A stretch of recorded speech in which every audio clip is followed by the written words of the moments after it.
I want to make a game. But I need help with one problem. The game I wanna make is a VR game revolving around survival and voxel-based building. Sorta like Minecraft, but not quite. And in VR. And if my heavy accent is hard to understand, I provide captions. Let's define the problem and then I'll explain how we did get there. A game like this would require multiple full-time developers working on the game for years. Devs have to eat and pay bills, so you need to pay salaries. Let's say we have some money from the start, from either a publisher or crowdfunding, and then we go early access third way through. The question is, what do you do when you run out of money before the game is finished? Not if. When? The reason why a Minecraft killer is a meme, because they start developing a game, sell it in early access since they don't have years of savings, then they run out of money because sales figures naturally go down over time, which leaves them no other choice but to abandon a half-finished game, leading to negative reviews and customer dissatisfaction. I need a way to address this issue in a way that would get the game to the finish line and make it justice. You see, having a constant stream of new customers like Minecraft has is an exception. You can't rely on this. You will not get this, most likely. Microtransactions? I don't think it's gonna work. Let's be generous and say this game will sell 10,000 copies. Obviously, most players will not stick around long term. I don't think it's a player base big enough to monetize. And given that one has to develop microtransactions, this system might not even make its money back. Publishers. Well, why haven't other Minecraft killers had success at finding publishers at this stage?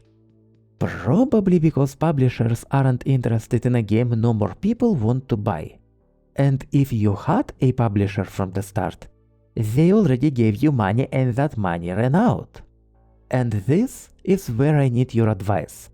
If this game is to be started, having a way to sustain 3 full-time developers for 5 years with occasional external expenses is a necessity, and this plan has to expect the sales to stop midway through. 3 developers? 5 years? Where did I get those numbers from? Let's take a look at other games.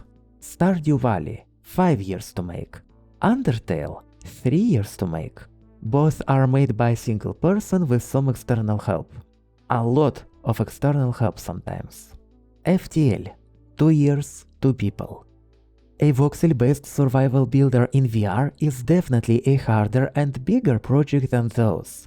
Minecraft 1.0, it took 3 years and I've heard 5 people to make. And not everyone would even agree that Minecraft 1.0 is a finished product.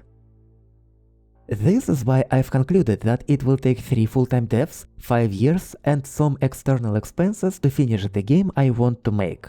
Or rather, to get the project to the point when if it runs out of money and my team is forced to abandon it, it will feel like a finished game people will enjoy playing in that state, when the early adopters will not feel like they've been scammed. Even if I would like to work on it as long as possible, you will eventually run out of sales. Minecraft's near infinite customer base is an exception, fueled by how unique it was back then and how big it is now. And the problem I am facing is that by my calculations, a game like this needs 3 people and 5 years to make, but the typical indie game sales figures won't provide enough budget. Let's count money. Let's say our 3 people live in Russia or another poor country. Each of them would cost $2,000 per month. It's not just salaries, but their income taxes, insurances, fees, and other unavoidable per-person expenses. It is more than a typical Russian salary, but you can't pay less or else they will work for an international company that pays more. There are also external expenses: lawyers, business operation expenses, outsourcing, storefront entry fees, marketing, etc. Let's say it's also $2,000 per month. These expenses aren't consistent but international, thus more expensive. In total, it would cost $8,000 per month, which means it costs $480,000 to develop this game for 5 years.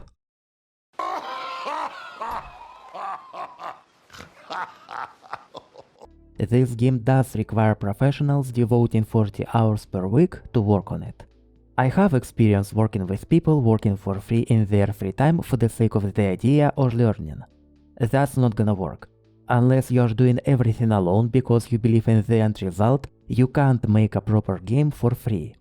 People working for free on someone else's project will not work effectively, and people will leave the project left, right and center simply because how long it takes to make a game. And if people work on your project part-time, their main job or school has priority over your project. Let's say I've convinced my team to work for only $1,000 per month, which will cost a company $1,300 per person per month. And let's say we cut down the external expenses to the same value. It's still gonna be $300,000 in total. How many copies is that?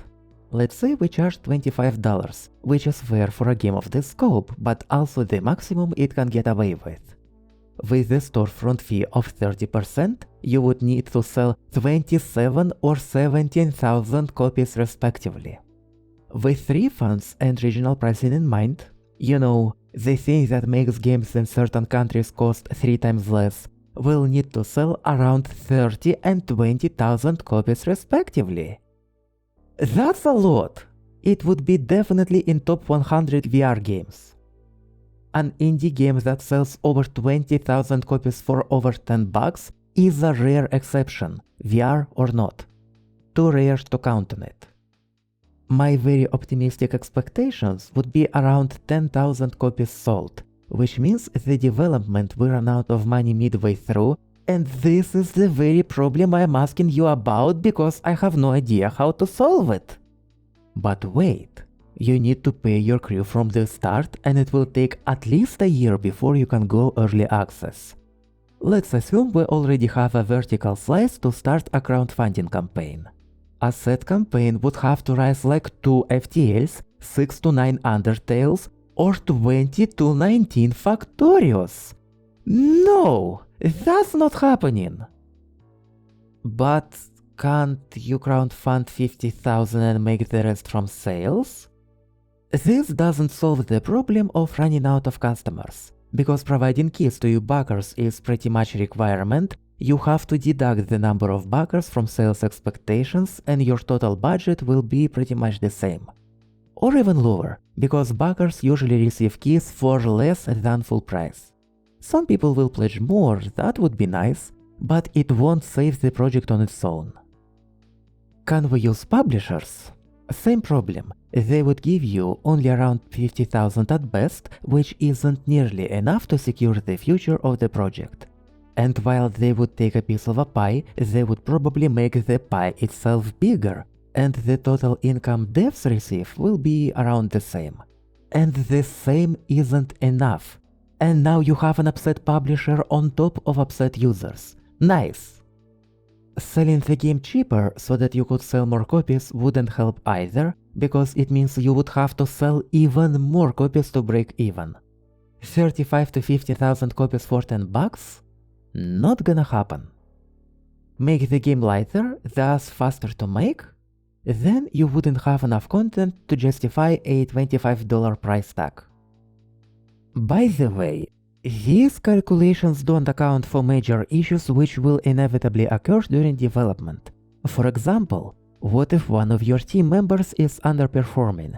It will be at least a month, probably 2 or 3, before that person is let go, and who knows how many months it will take to find a replacement. I've witnessed commercial projects with plenty of investments die because of this.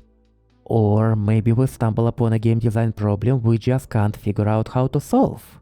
I already can think of one such problem and I'm gonna explore it in a separate video. Or what if major changes in the world happen? What If the next wave of the US sanctions will prohibit the US-based companies to work with Russian companies and citizens like it happened to Iran and Crimea, neither Oculus nor Steam will be able to work with us then. And here's a huge kicker. I'm not sure if this game is even possible on standalone Oculus Quest. I am trying as hard as I can, but it seems that just the raw amount of triangles and meshes is just too big for either of the quests to handle. 20,000 plus sales without the biggest VR platform that outscaled everything else? Not gonna happen. As a backup plan, I have other concepts which are possible on Quest, but they're quite similar in scope, so this problem is still very relevant.